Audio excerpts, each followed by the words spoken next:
નાણામંત્રી કનુ દેસાઈ કોળી સમાજની માફી નહીં માંગે તો ભાજપ વિરુદ્ધ વોટિંગ કરાશે. કોળી સમાજ દ્વારા ધોળકાના પ્રાંત અધિકારીને આવેદનપત્ર આપવામાં આવ્યું. નાણામંત્રી કનુ દેસાઈ ખંભાતમાં ભાજપના જાહેર સભામાં કોળી સમાજને અભદ્ર ટિપ્પણી કરી.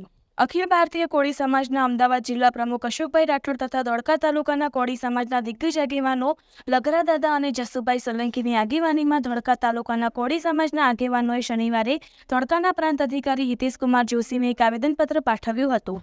આ આવેદનપત્રમાં જણાવાયું છે કે ગુજરાત રાજ્યના નાણામંત્રી કનુભાઈ દેસાઈએ ભારતીય જનતા પાર્ટીની ચૂંટણી સભામાં કોળી સમાજ વિશે અભદ્ર ટિપ્પણી કરી કોળી સમાજનું અપમાન કર્યું છે. તે બદલ તેમણે જાહેરમાં માફી મંગાવવી જોઈએ અને ધારાસભ્ય પદેથી તેમણે રાજીનામું આપવું જોઈએ. આ આવેદનપત્ર આપતા અગાઉ કોળી સમાજના આગેવાનો તળપદા બોર્ડિંગ ખાતે એકઠા થયા હતા અને ત્યાંથી ધોળકા તાલુકા સેવા સદન બિલ્ડિંગમાં પહોંચ્યા હતા, જ્યાં પ્રાંત અધિકારીને આવેદનપત્ર પાઠવ્યું હતું. ત્યારબાદ મીડિયા સમક્ષ આગેવાનોએ જણાવ્યું હતું કે જો નાણામંત્રી કનુભાઈ દેસાઈ કોળી સમાજની માફી નહીં માંગે તો આગામી ચૂંટણીમાં કોળી સમાજ ભાજપ વિરુદ્ધ મતદાન કરશે. રિપોર્ટર મહેશ મકવાણા, અમદાવાદ. બોલો.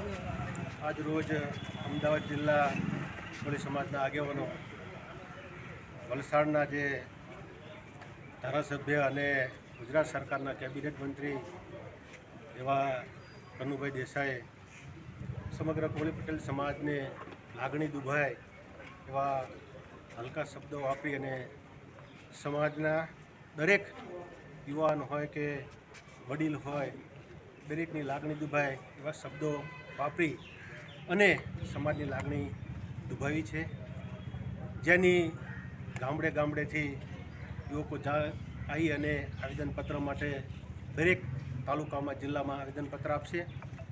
કનુભાઈ દેસાઈ એક જવાબદાર વ્યક્તિ છે સરકારના, તો એમને એક જાહેરમાં આવી અને કોળી પટેલ સમાજની માફી માગી લેવી જોઈએ, એ જ સૌની અમારી લાગણી છે.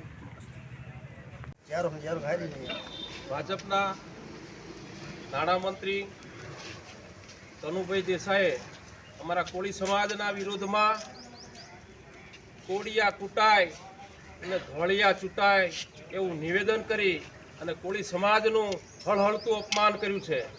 માટે આજે અમે અહીં આગળ પ્રાંત સાહેબને આવેદનપત્ર આપવામાં આવ્યા છીએ અને આવેદનમાં ચોખ્ખું અમે લખ્યું છે કે કનુભાઈએ કોળી સમાજની જાહેરમાં માફી માગવી જોઈએ, પ્રેસ મીડિયાથી માફી માગવી જોઈએ અને અમારા જે કંઈ અખિલ ભારતીય કોળી સમાજ છે, આખું ઇન્ડિયા લેવલનું બન્યું છે, ગુજરાત લેવલનું બન્યું છે, નાની નાની બધી ઘણી સંસ્થાઓ છે, એ તમામ આગેવાનોને સંસ્થાના પ્રમુખોને કહું છું કે આપ સૌ આગળ આવો અને કોળી સમાજ માટે આપણે ન્યાય માગવાનો સમય આવી ગયો છે.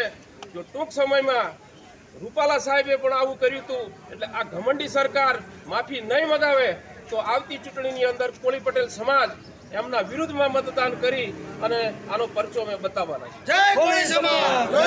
આ યુવાનોને એમ કહું છું કે ભાઈ બધાય શાંતિ રાખો અને જેમ દરબારોએ જેમ આટલું બધું લાખો માણસો ભેગા થયા પણ સંયમ જાળ્યો એવો આપણે સંયમ જાળીએ.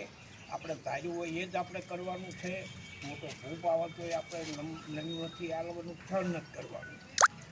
આખા ગુજરાતમાં શું ઇન્ડિયા લેવલે એવી એક છાપ છે તમારી કોળી સમાજની કે કોળી સમાજ સંગઠિત છે, પછી ભલે ભાજપ હોય કે કોંગ્રેસ હોય. એને એવું છે કે ભાઈ મૂળ અમારો પહેલો સમાજ અને પછી પાર્ટી, એ અમારું મુખ્ય હેતુ છે. અત્યારે ભાજપવાળા જે ભાઈ નેતાજી